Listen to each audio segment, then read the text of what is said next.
All right, our correspondent Shubhendu Ghosh joins us with more on this. Shubhendu, good morning. We've shown detailed reports to our viewers explaining how this important development will further strengthen the already strategic relationship between India and the EU. Added to that, also we tell our viewers about the landmark Security and Defence Pact. Put all this together, Shubhendu, I would want you to explain to our viewers, given the geopolitical challenges which the world is facing at this time, what does it mean for India and EU to finalize an FTA? Added to that, further strengthen and enhance its strategic partnership? Preeti, that's right. There are reasons why this deal that has concluded and the official announcement of the conclusion will be made today by the leaders is referred to as mother of all deals.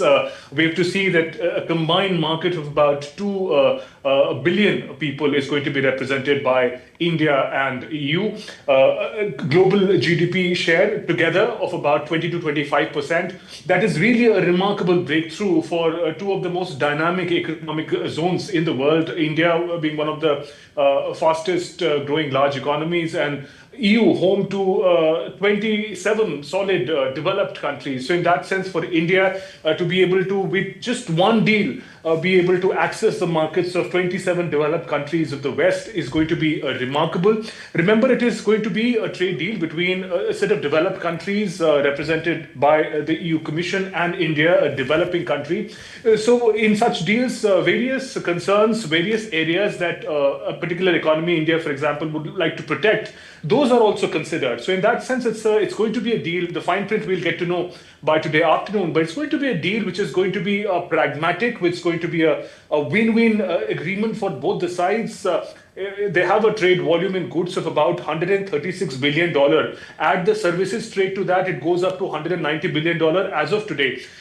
When this deal comes into play, is enforced in about a year's time after it is signed, the speed at which the growth would happen. Remember, this growth in trade in the last decade has been about in 90% growth with tariffs and other restrictions. And when those restrictions go away, the potential with which the two sides could grow is going to be immense. Also, we have to take into account the changing geopolitical orders. The kind of pressures that exist today with greater powers imposing tariff diplomacy, all leading economies, all leading players in the world are looking for stable, pragmatic partnership which can help enhance their strengths, which can help improve on the areas where their economic system needs input. So in that sense, India and EU represent a very, very important partnership. It's a strategic partnership also of about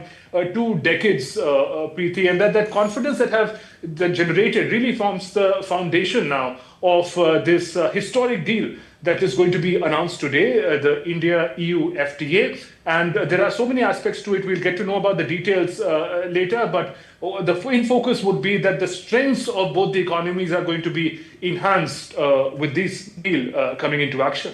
All right, the strengths of both the economies will be enhanced with this FTA. Shubhendu, very quickly, get us a sense of which all sectors would be benefiting when we talk of, FTA. You do tell us that it will come into effect, say after close to a year after it is announced or signed. Get us more details as to what are the particular sectors which are set to benefit from the FTA.